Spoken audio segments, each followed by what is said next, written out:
ser humano erra por falta de entendimento. Tem um ditado aí fora que diz que é errando o quê? Esqueceram? Ninguém nunca ouviu isso? É errando que se... Não é o que dizem aí fora? Mas por que a pessoa erra? Não é porque falta o entendimento? A pessoa, ela erra, por quê? Porque às vezes ela faz um negócio errado, ela não tinha uma certa experiência, e aquilo ali se torna um erro na vida dela. E ali ela sofre, né? E aí o mundo aí fora, o ditado diz, é errando que se aprende. Ou seja, vamos para a palavra. Então, se eu aprender com a palavra, eu não erro mais. Eu não vou cometer esses erros. A pessoa não vai casar errado, a pessoa não vai se meter em negócio errado, a pessoa não vai mexer com nada daquilo que é errado. Por quê? Porque ela já aprendeu na palavra. Não, irmãos, é necessário quebrar a cara num casamento para poder aprender? Sim ou não? Sendo que a Bíblia diz que o casamento é um só, e até que a morte o quê? Até que a morte separe. Não vai fazer igual o pastor Jaime contou, o cidadão convidou o outro para o seu casamento, né? Fulano de tal dia vai ser o meu casamento. Aí o amigo dele falou assim, olha, esse casamento seu eu não vou poder ir não, mas no próximo eu vou, tá? Acho que ele já estava no 5º, no 6º já, né? Todo ano casava novamente. Ou seja, o mundo aí fora entende como experiência, né? Esse aí já é experiente, já casou 10 vezes. Não, irmão, isso é fracassado, né? Experiente é aquele que está casado há mais de 50 anos com a mesma esposa, né? Claro que não devemos levar em conta o tempo da ignorância, né? Falando aqui da palavra de Deus, já o tempo em que a pessoa conheceu Jesus, não o tempo lá da ignorância, esse tempo aí não conta, né, na palavra, mas nós que conhecemos a palavra de Deus, nós temos que praticá-la. Por quê? Senão nós vamos cometer erros, e os erros podem nos tirar da presença de Deus. Irmãos, pode trazer sérios prejuízos na nossa vida. Aí tem uma palavra, aqui em Hebreus, abra aí por gentileza. Eu estou a semana toda comentando sobre esse livro de Hebreus, no capítulo 10. Tem muita coisa aqui, irmão. De manhã eu não consegui passar tudo a mensagem. Eu comecei, acho que nesse livro de Hebreus, na quarta-feira, que nós começamos a ler ele. E tem muita coisa importante aqui para nós. E uma delas, eu quero que você guarde isso no seu coração. Eu tenho falado isso aqui sempre na igreja. Irmãos, todo cristão, ele precisa compreender, ele precisa entender sobre a morte de Jesus. Nós não temos que ficar lembrando, Jesus morreu, Jesus foi crucificado e tal, ele ressuscitou. Mas eu quero que você, nesta noite, pare um pouco, pense. Por quê? Porque essa mensagem, ela é uma preparação para a Santa Ceia domingo que vem. Porque hoje é o dia 1º de agosto, já isso, né? Já começamos o mês de agosto, o gosto de Deus, que o missionário está falando, e já domingo que vem já vai ser 8 de agosto, já vai ser a nossa Santa Ceia. Então essa mensagem é uma preparação. Por que nós temos que lembrar da morte de Jesus? Porque quando Jesus, ali naquela noite em que ele foi traído, Jesus reuniu os discípulos, e ele pegou ali um pedaço de pão, partiu, repartiu com os seus discípulos, e comeram, e depois ele abençoou, né, comeram, e depois ele pegou o suco ali, e também repartiu com os seus discípulos, e eles beberam também. E Jesus falou umas palavras, não vou pegar aqui porque não vou falar sobre isso, só para você entender o porquê que nós temos que memorizar e entender o que é morte de Jesus. E Jesus falou umas palavras que aquilo ali ficou guardado no meu coração. Jesus repartiu, consagrou, comer e beber, e Jesus falou assim para eles, comei e beberes, e todas as vezes que comeres este pão e beberes este cálice, anunciais a morte do Senhor até que venha. E Jesus disse, fazei isto, o quê? O ato de participar da Santa Ceia, Jesus falou, fazei isto em memória de mim. A Santa Ceia não é para nós pegarmos um pedaço de pão, um suco, beber, como se fosse ali um ritual, alguma coisa assim. Não, isso está muito além do que um simples ritual. A Santa Ceia, Jesus mandou nós participarmos e Ele mandou nós lembrarmos dEle. Agora, como que é lembrar de Jesus? Eu vou fechar meus olhos, vou ficar imaginando aquele homem pregado na cruz, cabeludo, todo ensanguentado. Isso não é lembrar de Jesus. Ele mandou, Ele instituiu a Santa Ceia a participar. Primeiro, quem não participar não tem parte com Ele. Ele falou lá em João. Agora, quando Ele disse lá em 1 Coríntios, fazer isto em memória de mim, é para nós tomarmos, simbolizando o sangue, comendo o pão, simbolizando um pedaço do corpo, e pensar na morte de Jesus. Aí é o momento de nós analisar, por que Jesus morreu na cruz? Por que Jesus fez isso? Por que Jesus praticou isso? Eu comentei essa semana, um dia eu estava numa rádio, pregando, era uma sexta-feira santa, e aí eu falando da morte de Jesus, todo aquele sofrimento. Aí quando terminou ali a programação, o sonoplasta ali, o rapaz da rádio, estava escutando aquela mensagem, ele ficou analisando. Quando eu terminei, ele olhou para mim e falou, pastor, por que esse Jesus sofreu desse tanto? Eu olhei para ele e falei, por causa de você. Ele estatalou um olho assim e falou, eu? O que eu fiz? Falei, por causa de você, por causa de mim, por causa de todos nós, Jesus foi lá e pagou o preço. Porque Ele era justo, não tinha pecado, mas Ele pagou os nossos pecados. Irmãos, não tem coisa melhor do que nós olharmos, isso aqui é espiritual, tá? Você pensar na morte de Jesus e você lembrar que Ele pagou a sua conta. Eu dei um exemplo um dia desse aqui. Imagina, eu sei que a maioria, eu também compro, quem compra a prestação em alguma loja, alguma coisa? Não compra às vezes no cartão, alguma coisa? Compra ou não compra? Não, pastor, só compra à vista, então amém. Não é pecado comprar a prestação, pecado é não pagar a prestação, né? Aí é pecado. Mas vamos dizer que, imagina, irmão, você vai lá na loja pagar o carnê, a prestação do terreno, da casa, do carro, não importa. Aí você chega lá, vai pagar no banco, aí passa lá o código de barra. O cidadão fala, não, isso aqui não, já está pago. Você fala, não, mas está pago, tá? Quem pagou? Passou alguém aqui e pagou essa conta para você. Você vai ficar triste ou vai ficar feliz? Tem gente que vai ficar triste, não? Você vai ficar o quê? Feliz, imagina, vai lá pagar a conta de energia, que é a mais, né? Chega lá, mas não, isso aqui já está pago, nesse mês, liquidou a fatura. Você vai ficar o quê? Feliz. Foi isso que Jesus fez por nós. Jesus foi, pagou a conta que era para nós pagarmos. Que conta é essa, pastor? Se nós estudarmos um pouquinho mais da Bíblia, nós vamos pegar aqui a parte da velha aliança, as maldições da lei que estava sobre a vida daqueles que não cumpriam a lei. Existia uma maldição. E aqui, em Hebreus 19, isso aqui eu comentei na quarta-feira, esse versículo aqui, já nós vamos chegar na outra parte. Olha o que diz aqui, Hebreus 10, 19, tá? Acompanha aí, por gentileza. Isso aqui foi só uma introdução para você entender. Irmão, eu quero que você preste muita atenção mesmo, tá? Serão poucos minutos, mas eu quero que você se atente muito à palavra de Deus. Medite naquilo que nós vamos aprender aqui. Diz assim, Hebreus 10, 19.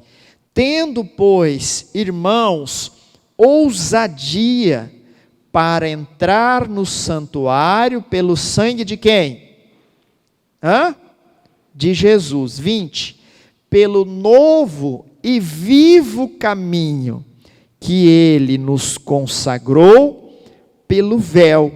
Isto é, pela sua carne. Olha aqui para o pastor, por gentileza. Primeira coisa, o versículo 19.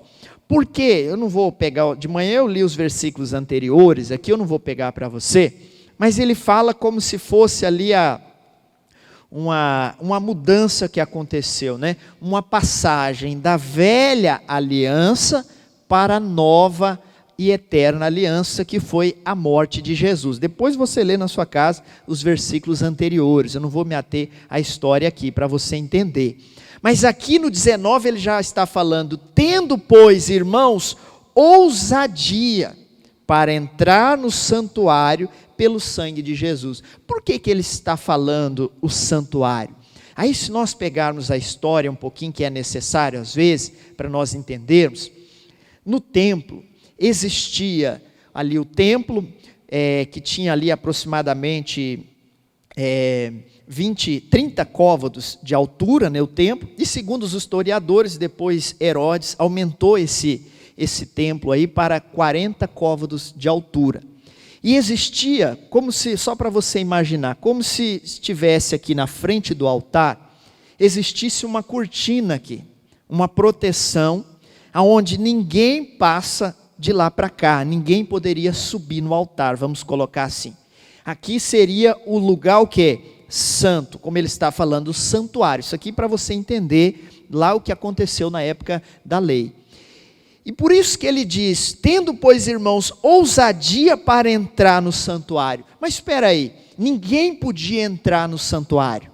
Ninguém podia passar por aquela cortina, a não ser os sacerdotes, aqueles que tinham permissão.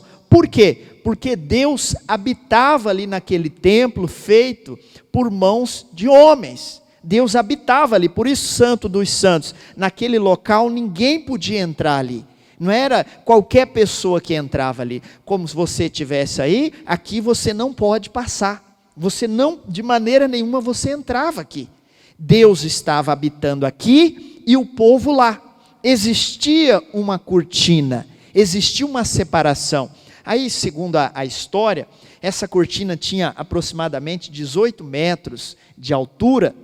E quem entende um pouquinho de medida, as irmãs que são costureiras, tinha 12 centímetros de grossura. Imagina as irmãs costurando um pano desse tamanho e uma grossura dessa, né? E ali era feito de linho fino, era uma coisa chique, vamos colocar assim. E essa cortina, ela isolava, ela fechava. Quem estava lá não podia vir para cá. Por isso que ele está falando que nós devemos entrar no santuário, mas entrar como? Como que hoje eu consigo entrar no santuário? Que hoje é a presença de Deus, pelo sangue de quem? De Jesus. Eu até anotei o versículo aqui, para não precisar ir lá. Lá em Mateus 27, a partir do versículo 50, diz assim, e Jesus, clamando outra vez com grande voz, rendeu o espírito, e eis que o véu do templo se rasgou em dois, de alto a baixo. Esse véu que eu acabei de falar aqui para vocês, que existia no templo, ele foi rasgado. Quando Jesus morreu na cruz, literalmente ele teve que se separar de Deus, ele teve que morrer, né? Ele teve que se separar de Deus para que se cumprisse o propósito. Naquele momento, o véu que existia lá no templo, onde Deus habitava, o que aconteceu com esse véu? Ele rasgou. A Bíblia diz que ele partiu de alto a baixo. Então, se ele rasgou, isso aqui é espiritual para você entender. O que significou isso? Não tem mais separação entre o homem e o quê? E Deus. Por isso que aqui no versículo 19 ele já está falando, pode entrar com ousadia. É como se tivesse pegado a cortina, rasgado, tirado. A partir de agora todo mundo pode subir aqui. Agora todo mundo pode passar. Mas e o véu que separava? Não, esse véu se rasgou. Esse véu foi separado, rasgou no meio. Agora pode passar. Isso é a presença de quem? De Deus. Mas Deus também nunca mais habita em templos feitos por mãos de homens. Eu até anotei aqui, depois você lê lá em Atos, 17, 24. Deus não habita mais em templo, mora em templo. A presença sim, mas hoje nós temos livre acesso a quem? A Deus. Isso aqui é só um pouquinho para você entender o significado da morte do quê? De Jesus. Pastor, mas quer ver? Tem uma passagem, coloca para mim Isaías capítulo 59, no versículo 1, por gentileza nas telas, bem rapidinho, Isaías 59, do versículo 1 ao 4, eu li de manhã, olha só o que diz ali, preste atenção, eis que a mão do Senhor não está o quê? Encolhida, para que não possa salvar, nem o seu ouvido agravado, para não poder ouvir. Próximo. Mas as vossas iniquidades fazem divisão entre vós e o vosso Deus, e os vossos pecados encobrem o seu rosto de vós, para que vos não ouça. Próximo. Porque as vossas mãos estão contaminadas de sangue, e os vossos dedos de iniquidade, os vossos lábios falam falsamente, e a vossa língua pronuncia perversidade. Ninguém há que clame pela justiça, nem ninguém que compareça em juízo pela verdade. Confiam na vaidade e andam falando mentiras. Concebem o trabalho e produzem o quê? A iniquidade. Mas quem escreveu isso aí foi Isaías, e o livro de Isaías, aproximadamente ali 700, 800 anos, antes de Jesus vir na terra. Por isso que ele é chamado o profeta messiânico, porque foi o profeta que mais falou, profetizou sobre a vinda do Messias, e tudo que ele profetizou aconteceu. E por que ele está falando isso? Ele falou isso antes de Jesus voltar, porque antigamente, na época da lei, realmente as mãos estavam contaminadas de sangue. Na época da lei, olho por olho, dente por dente. Davi, homem segundo o coração de Deus, entrava nas batalhas, matava as pessoas, vencia os inimigos. Por isso que ele está falando, olha, esse povo, eles estão separados de Deus. Por quê? Porque as mãos realmente estavam contaminadas de sangue. Agora, hoje, falando aqui para nós, Jesus já veio, já morreu, já ressuscitou. Hoje fica separado de Deus quem quer. Fica longe da presença de Deus quem quer. Não precisa o sacerdote orar pelos seus pecados. Não precisa você fazer um sacrifício, pegar um animal, levar no alto de um monte, fazer um holocausto e ali queimar, para que o cheiro suba até Deus e Deus perdoa os seus pecados. Hoje não precisa mais disso. Por quê? O véu se rasgou. Jesus, quando ele morreu, toda a maldição da lei, todo o pecado, tudo que existia ali de maldição, falando da lei, foi cravado em Jesus. O que era para nós pagarmos, como eu disse, Jesus pagou. Tudo isso, irmãos, por causa de João 3,16, que diz lá, porque Deus amou o mundo de uma tal maneira, que deu seu único Filho, unigênito, para que todo aquele que nele crê, não pereça, mas tenha a vida o quê? A vida eterna. Aí Deus vai, envia Jesus. Aí por isso que eu disse no início da mensagem, você sabe mesmo, você entende, você conhece o propósito, você sabe por que Jesus morreu? Ou nós vamos ser aqueles crentes que se dizem ser crentes, mas vamos ser religiosos? Ah, Jesus morreu, amém, glória a Deus, mas o que significa isso na minha vida? De manhã eu comentei, deixa eu ver se eu lembro o nome do filme aqui, agora eu lembro. Alguém já assistiu um filme, o nome dele é Você Acredita? Alguém já assistiu esse filme, irmãos? Misericórdia. Eu vou fazer um cinema na graça aqui, deixa passar um pouco essa pandemia, aí nós vamos estourar umas pipocas, né? Irmãos, que filme é aquele? Eu já assisti ele acho que umas 10 vezes. E olha, irmãos, é difícil você chegar no final e não chorar. Até os irmãos que se dizem ser fortões aí não choram, mas não tem como. A mensagem que aquele filme passa é muito forte. O título é Você Acredita. Aí no final a gente entende. Você acredita no quê? Você acredita na cruz? Você acredita na morte de Jesus? Ou você simplesmente lembra da história, acha até bonitinha a história, mas não entende nada? não acredita em nada. Irmãos, porque se eu entender, preste atenção, o verdadeiro significado da morte de Jesus neste mundo, eu não vou querer andar com doença na minha vida. Eu não vou querer ter uma vida derrotada. Eu não vou aceitar nenhum tipo de maldição sobre a minha vida. Eu não vou aceitar o diabo fazer eu pagar algo que Jesus já pagou por mim. Agora, se eu não sei, se eu não entendo a morte de Jesus, aí eu vou andar por aí como alguns fazem. É assim mesmo, né?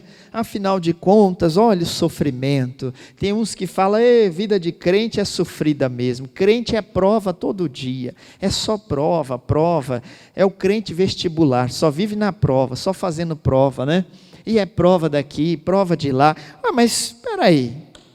Tudo bem, Jesus falou, no mundo tereis aflições. Mas ele falou, tem de bom ânimo, porque eu venci esse negócio, eu passei isso aí, vocês podem passar também. Agora o crente nunca passa na prova, sempre fica ali, prova e prova. Está como, irmão? Estou na prova, irmão. Daqui 10 anos, e aí, irmão, como é que está? Estou na prova, pastor. Passa 100 anos, irmão, como é que está? Estou na prova, pastor. Fala, meu Deus, essa prova não acaba, não? Né? Nunca passa essa aflição. Jesus falou que ela ia passar.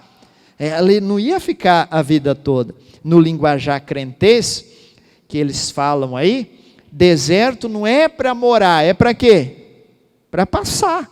Não, pastor, mas o meu vai durar 40 anos, igual o povo lá no deserto, parece que nunca passa. Tem que passar, ainda que dure 40 anos, mas tem que passar. Agora tem uns que armam a estaca lá no deserto, fala, aqui é o meu lugar, vou viver aqui nesse deserto, vou comer escorpião, viver nesse calor durante o dia, frio à noite, eu vou morar aqui. Deus me livre, eu não quero morar, eu quero chegar na terra prometida, eu quero chegar onde Deus falou que Ele ia nos levar numa terra que mana leite e mel, e levou o povo, e hoje para nós a mesma coisa. Eu quero viver o que diz lá em Romanos 12:2, que lá diz que a vontade de Deus, ela é boa, agradável e perfeita. É isso que eu quero viver. Agora, como eu citei, se eu não entendo, se eu não busco saber por que Jesus morreu por mim, o que Ele veio fazer aqui, eu vou viver como se eu estivesse vivendo na época da lei. Aí eu não vou conseguir entrar em oração com ousadia. Quer ver os versículos à frente? O 22, o 21, né? Hebreus 10, 21. E tendo um grande sacerdote sobre a casa de Deus, que é o nosso sacerdote, Jesus. 22. Cheguemo-nos com verdadeiro coração, em inteira certeza do quê? De desconfiança? Sim ou não? Certeza, inteira certeza de fé, tendo o coração purificado da má consciência e o corpo lavado com água limpa. Esse versículo aqui é algo muito importante para a nossa vida. Coloca para mim a NVT nesse versículo, deixa eu ver se muda alguma coisa. A NVT.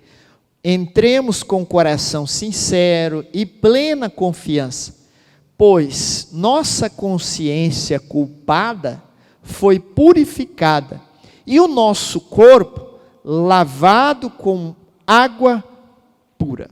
O que significa isso? Essa má consciência.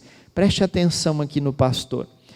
Irmãos, a pessoa não vai conseguir receber algo de Deus se ela não conseguir fazer uma oração como ele está falando aqui, com o coração purificado dessa má consciência. Isso aqui parece algo simples, mas isso pode impedir muitas pessoas de alcançar uma bênção. Às vezes a pessoa vai orar a Deus, e ela começa a orar, e ela daqui a pouco ela começa a trazer à memória quem ela era no passado. Mas eu era um perdido, eu era um endemoniado, eu era um perturbado. Mas eu pratiquei coisas erradas no passado. Será que Deus me perdoou pelo que eu fiz? Isso aí é as más consciências que a Bíblia está falando. Imagina, de manhã eu dei um exemplo aqui. Irmãos, quem aqui já foi do mundo? Deixa eu perguntar. Ninguém, o resto veio de onde? Tudo berço evangélico já? Quem nasceu no berço evangélico? Aí, irmão, 1, 2, meia dúzia de pessoas. O restante tudo se converteu depois, como eu também, né? O tempo foi passando, você teve a oportunidade de conhecer o evangelho. E a Bíblia diz que quando nós aceitamos Jesus, tudo se fez o que na nossa vida? Novo, irmão, acabou. Pode chegar aquele engraçadinho e falar, mas eu lembro quem você era. Eu lembro o que você fez lá atrás. Irmãos, essa pessoa não entende do sangue de Jesus. Agora, isso você tem que tomar cuidado, por quê? Porque senão essa palavra entra no seu coração. Aí você vai ficar pensando, verdade, será que Deus perdoou mesmo? De manhã eu já contei aqui uma situação quando eu era criança, que eu contei aqui, os irmãos que já são tempo da igreja vai lembrar. Imagina o pastor vai orar e ficar com as más consciências. Será que Deus me perdoou mesmo quando eu taquei fogo no chiqueiro, que eu queimei os porcos quando eu era pequeno? Será que Deus me perdoou desses pecados? Será que Deus perdoou? Irmãos, Ele está falando que nós temos que entrar em inteira certeza de fé e tendo o coração que purificado da má consciência. E o nosso corpo já foi lavado com a água o quê? Com água limpa, que é a palavra. Aí nós vamos conseguir entrar no lugar santíssimo, no santuário de Deus, com ousadia. O que ousadia é essa? Não que você vai chegar metendo o pé na porta, cadê o santuário? Nós estamos falando da presença de Deus, mas que ousadia é essa? Você vai entrar em oração na presença de Deus, com a certeza que Deus vai responder a sua oração. Você não vai fazer aquela oração chula, aquela oração que o missionário fala para a galinha nascedente. Oh Deus, oh Deus, ai, ai, já chega chorando já, né? Deus, será que o Senhor pode um dia, um tempo na sua agenda, e se Deus quiser, e se eu merecer, o Senhor pode abençoar a minha vida, Deus. Deus nem responde. Deus olha e fala, não quero nem responder essa criatura. Essa ousadia é a certeza. O véu foi o quê? Foi rasgado, irmãos. Não tem mais separação. Hoje você entra na presença de Deus pelo sangue de quem? De Jesus. É pelo sangue de Jesus. Se você fez isso aqui, quem crê e for batizado, será o quê? Será salvo. Mas quem não crê, será o quê? Condenado. Espera aí, eu acreditei, eu criei, eu me converti, eu aceitei Jesus, me batizei, eu sou um homem de Deus, ou uma mulher de Deus, então eu tenho livre acesso ao lugar o quê? Santo, ao santuário, à presença de Deus, e é essa presença de Deus que nós estamos falando, aonde nós conseguimos alcançar a vitória.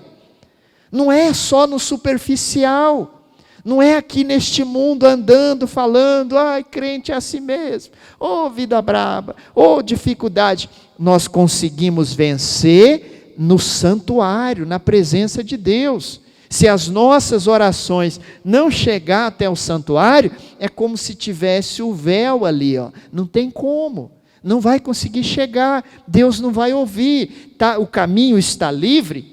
Como ele disse no versículo 20, né? Um vivo caminho, ele nos consagrou pelo véu, ele abriu um caminho, mas nós temos que chegar ao santuário. Não tem ali mais o véu, se rasgou o véu, mas aonde nós vencemos é ali no santuário. No mundo espiritual, que diz lá em Efésios 6, a partir do 10, fala isso, que a nossa luta não é contra o sangue, contra a carne, isso aí da época da lei, mas hoje a nossa luta é contra as hostes espirituais do quê? Da maldade. Irmãos, se nós não sairmos desse mundo superficial, e se nós não entrarmos no sobrenatural de Deus, como que nós vamos vencer as lutas? Como que nós vamos ser ouvidos por Deus? Por isso que nós temos que sair do superficial, temos que sair das coisas dessa terra, se desligar e se ligar somente na presença de quem? De Deus. Isso aqui é um momento de oração. Nós não temos que fechar os olhos e ficar, como diz, viajando na maionese, não, pensando na morte da bezerra, o que aconteceu com a bezerra. Não, oração, toda oração é um combate espiritual. Lá em Efésios, acabei de citar aqui, diz que a nossa luta é contra o próprio Satanás. Agora, como que nós vamos vencer Satanás sem a palavra de Deus? Não conseguimos, irmãos. Nós não temos poder, humanamente falando, para vencer Satanás, que é um espírito. Não pense, aquela pessoa que brinca com Satanás sem a presença de Deus, está enrolada na vida. Ela não vai vencer, porque nós vencemos pelo sangue de Jesus. Se não fosse a vitória de Jesus na cruz, coitado de nós. Satanás é um espírito. Como que nós íamos vencer? Humanamente falando, nós não temos poder contra ele. O que nós usamos é o poder de quem? De Deus emprestado, que nós usamos contra as hostes espirituais da maldade, que a Bíblia diz, nos lugares celestiais. Aí continua aqui, o versículo 23. Retenhamos firmes a confissão da nossa esperança, porque fiel é o que prometeu. É ficar firme, irmãos, firme na presença de Deus. Agora, se o coração tiver contaminado, se tiver com as más consciências, pensamentos, você não vai conseguir chegar no lugar sagrado. Você não vai conseguir no lugar santo, que é a presença de quem? De Deus. Por isso que ele diz que nós temos que entrar pelo sangue de quem? Pelo sangue de Jesus. O sangue que Jesus derramou lá na cruz, ele estava nos dando livre acesso a Deus. Por isso que eu repito, precisamos entender mais a cada dia o significado da morte de Jesus para mim e para você. Olha só, continuando, 24, né? E considerando-nos uns aos outros, para nos estimularmos ao amor e às boas obras. 25. Não deixando a nossa congregação, como é costume de alguns, antes admoestando-nos uns aos outros, e tanto mais quanto vedes que se vai aproximando aquele dia. 26. Porque se pecarmos voluntariamente, depois de termos recebido o conhecimento da verdade, já não resta mais sacrifício pelos pecados. Sacrifício já foi, já passou. Mas o que resta? Mas uma certa expectação horrível de juízo e ardor de fogo, que há de devorar os adversários. Irmãos, pensa um pouquinho. Ele está falando, depois que a pessoa aceitou Jesus, depois que ela se converteu, se batizou, se um dia ela foi enganada por Satanás e ela pecar, ela cometeu um pecado, olha só que coisa séria que está falando. A pessoa não vai pensar mais em sacrifício de animal para se libertar daquele pecado. Ela não vai vir na mente dela, eu preciso derramar um sangue de um animal para poder purificar o meu pecado, que eu cometi um erro, eu pequei. Na hora, imediatamente, o que vem no coração da pessoa? Uma certa expectação horrível de juízo e ardor de fogo. Olha que coisa interessante. Isso aqui é imediato na vida de um cristão. Às vezes a pessoa comete um erro, comete um pecado, falando daqueles que já foram libertos, já alcançaram a salvação. É na hora, é imediato. Agora imagina, irmãos, o crente, uma pessoa quando peca, quando erra, olha o que vem, uma certa expectação horrível de juízo e ardor de fogo. É na hora, vem sobre a pessoa. Mas por quê? Porque Jesus já pagou o preço. Jesus já cumpriu a lei. E hoje, se o crente, vamos colocar assim, se ele pecar hoje, imediatamente ele está ligado ao juízo eterno, lá na frente onde vai acontecer, não sabemos quando, né? Ali, quando Jesus vai voltar, vai levar o povo, e vai ter o juízo, mas na hora a pessoa pecou, ela está ligada a esse juízo, lá na frente. Por isso que ele diz aqui, uma certa expectação horrível de juízo e ardor. O que vem no coração da pessoa? Eu errei, eu pequei. Se eu não me consertar com Deus ou com a pessoa, quem seja, irmãos, aquele pecado ele vai amargar a vida da pessoa. É como o fel. Aquilo ali vai amargar, na hora, isso aqui é espiritual, irmãos. Ali, por isso que eu falo, aí a pessoa que diz ser de Deus, né, pode às vezes, pode até, não se escandaliza não, pode até estar na obra de Deus, irmão, nitidamente o semblante da pessoa se transforma, na hora, imediatamente, se transforma. Por quê? Não tem como a pessoa ficar em paz, não tem como a pessoa ficar normal, com um sentimento de expectação horrível, de juízo e ardor de fogo sobre a vida dela. A pessoa fica perturbada. E o mesmo capeta que fez ela pecar, que fez ela errar, mesmo que vai perturbar a mente dela. É o mesmo que vai mudar o semblante dela. Porque um semblante de homem de Deus, de mulher de Deus, se transforma num semblante de um pecador novamente. Agora, nunca se esqueça de uma palavra, irmãos, que está lá em 1 João 1,9, que diz assim, se nós confessarmos os nossos erros, as nossas falhas, pecados, que seja, Ele é fiel e justo para nos perdoar e nos purificar de todo o pecado, ou de toda a impureza do pecado. Mas pastor, como que aconteceu isso? Na morte de Jesus. Aí eu te pergunto, imagine, irmãos, a pessoa que não entende, não sabe o significado da morte de Jesus. Ela vai ficar com esse sentimento, essa expectação horrível de juízo e ardor de fogo, que diz no final do versículo, que há de devorar os adversários. Pastor, mas a Bíblia diz que o nosso adversário é o diabo, então esse fogo vai devorar, vai queimar o diabo? Sim, e aqueles que estiverem fazendo o que ele manda também. Por que nós, se nós permanecermos no erro, se a pessoa não se consertar, ela continua sendo inimiga de Deus? É lá coloca aí para mim, Tiago 4,4, está bem pertinho aqui, o livro à frente, mas coloca aí, Tiago 4,4. Tiago capítulo 4, versículo 4, diz assim, adúlteros e adúlteras, não sabeis vós que a amizade do mundo é inimizade contra quem? Contra Deus. Portanto, qualquer que quiser ser amigo do mundo, constitui-se inimigo de quem? De Deus. E aqui ele está falando que esse fogo que vai devorar é os adversários. E quando eu pego ali e quero viver as coisas do mundo, o que o mundo oferece, a amizade do mundo, falando de pecado, tem tradução que diz isso, a pessoa quer porque quer viver ali, ela vai se tornar inimiga de quem? De Deus. E o que está falando aqui os adversários? O que vai acontecer? Devorados pelo quê? Pelo fogo. Isso aqui é coisa séria. Aí continua o 28, quebrantando alguém a lei de Moisés, morre sem misericórdia, só pela palavra de 2 ou 3 testemunhas. Isso aqui é a lei, para você entender.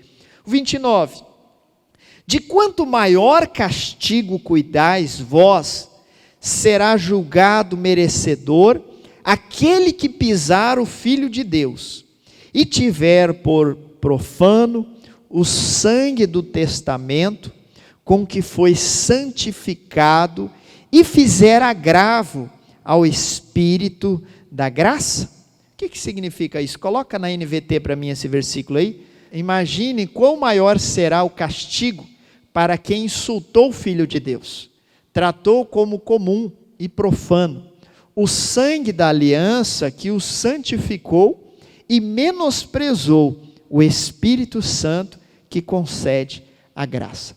Às vezes, quando nós lemos aí nessa tradução, vem no nosso coração, mas eu imagino, eu pisar no Filho de Deus, não, pastor, misericórdia, não vou fazer isso não, eu menosprezar o sangue que foi derramado na cruz, quem é a pessoa que faz isso? Se nós não vigiarmos, nós mesmos vamos fazer. Por quê? Se nós não entendermos o significado da morte de Jesus. Aí, se a pessoa está aceitando tudo que não presta, a derrota, a doença, tudo aquilo que vem sobre a vida dela, ela está menosprezando o que Jesus fez por ela.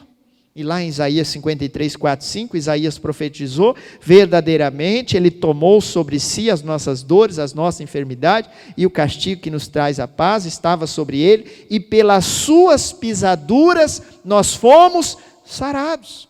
Isso aconteceu na cruz. Então eu tenho que olhar para Jesus e falar: Jesus pagou tudo por mim.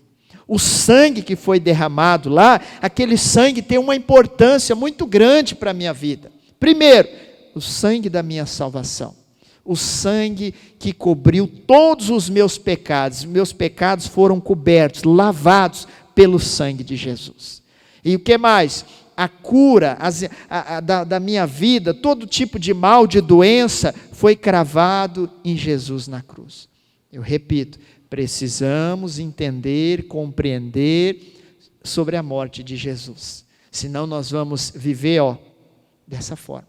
Como nós estávamos lendo ali no versículo, né? Até perdi o versículo aqui. É o 29, é isso mesmo, né? Ou seja, nós vamos pisar no Filho de Deus. Mas como, pastor? Muito cuidado com as nossas atitudes. Foi em Romanos capítulo, coloca aí para mim, Romanos 1:16. Coloca aí para mim, Romanos capítulo 1, versículo 16. É isso mesmo? Olha o que Paulo diz: porque não me envergonho do evangelho de quem? De Cristo. Pois é o poder de Deus para a salvação de todo aquele que crê. Não é para qualquer um, é para todo aquele que crê. Primeiro, do judeu, povo de Deus, Jesus veio por eles, e também do grego, tem um ponto ali, mas nós podemos acrescentar do brasileiro, do paraguai, do argentino, do chileno, do boliviano, do venezuelano, do americano, do coreano, do japonês, do chinês e por aí vai. Ele veio para todos. É por causa dessa palavra, irmãos.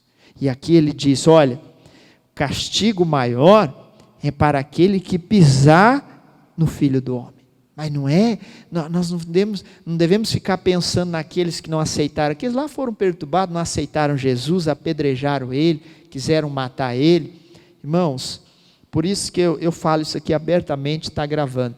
Irmãos, qualquer entendimento, qualquer congregação que não aceita a morte de Jesus, irmão, passa de largo. Quem não aceita, não, Jesus, uma vez alguém comentou algo que, olha, como diz o gaúcho, barbaridade. Não, Jesus foi um homem comum, sábio, que viveu nessa terra aí, mas não teve esse negócio de morte e tal. Irmão do céu, olha o que a palavra está falando, irmão. É como se a pessoa fosse um profano, pisando no Filho de quem?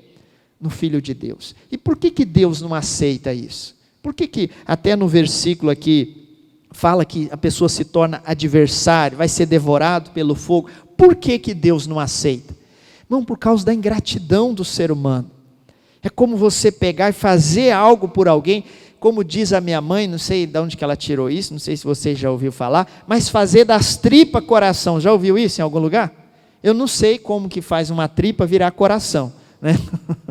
Ela que fala: olha, eu fiz das tripas coração para ajudar esse menino, dei o que não podia, né? O pai às vezes faz da tripa virar um coração, não é assim? Eu acho que o significado é esse, né?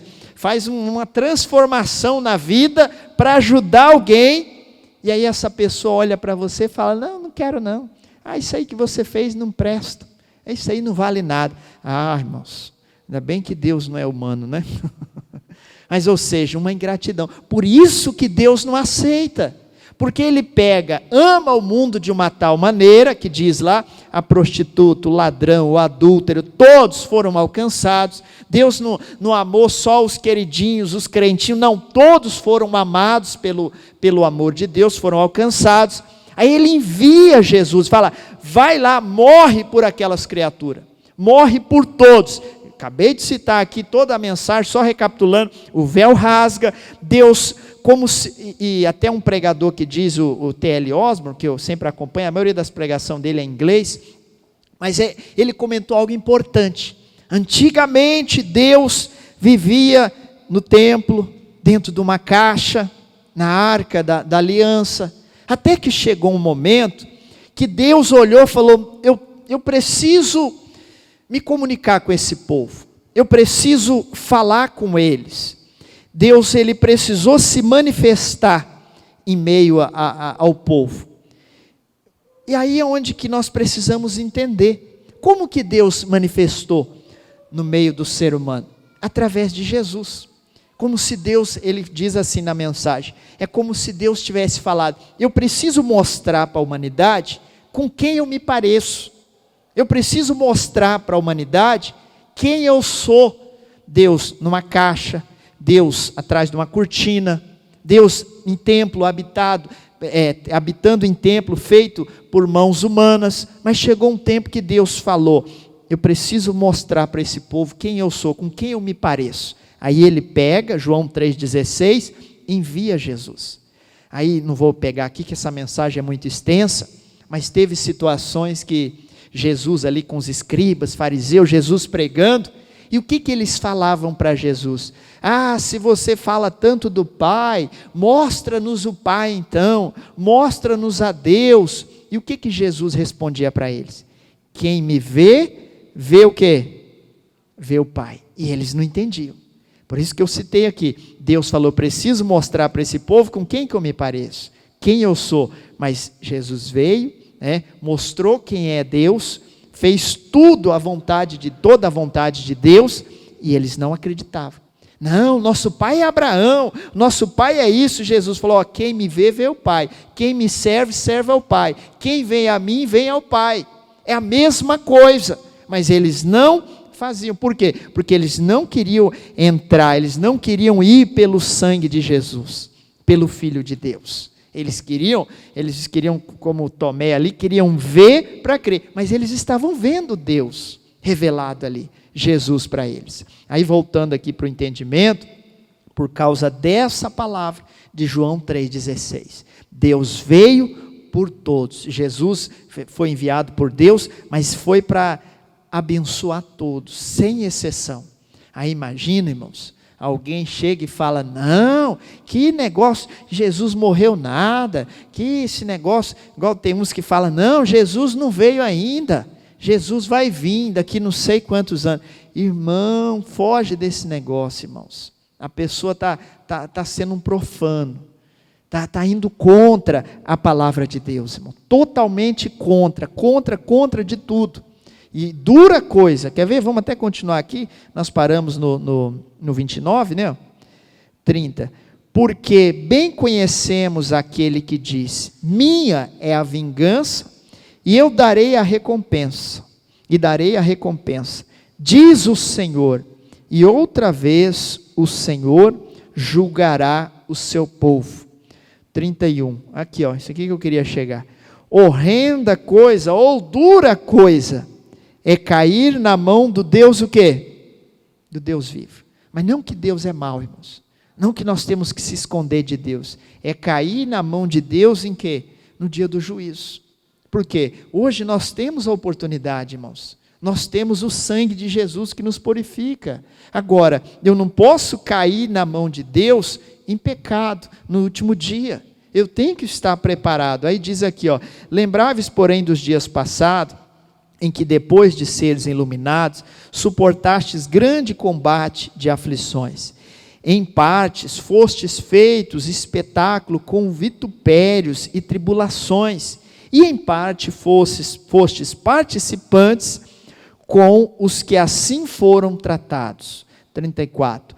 Porque também vós compadeceste dos que estavam nas prisões, e com gozo permitistes a expoliação dos vossos bens, sabendo que em vós mesmos, tendo nos céus uma possessão melhor e permanente, não rejeiteis, pois, a vossa confiança, que tem grande e avultado galardão, porque necessitais de paciência, para que depois de haverdes feito a vontade de Deus, possais alcançar a promessa, porque ainda um poucochinho de tempo, e o que há de vir, virá, e não tardará, mas o justo viverá da fé, e se ele recuar, a minha alma não tem prazer nele.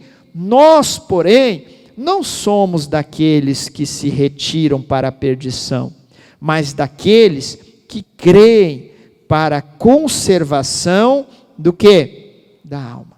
Irmãos, tem muito entendimento. Eu estou lendo aqui porque não vai dar tempo, nosso tempo já foi, mas depois você medita mais na sua casa. Só daqui do versículo 30 em diante daria outra mensagem aqui para nós, mas o tempo não permite, né, que é uns versículos que nós conhecemos bastante, principalmente o 38. Como que tudo isso vai acontecer?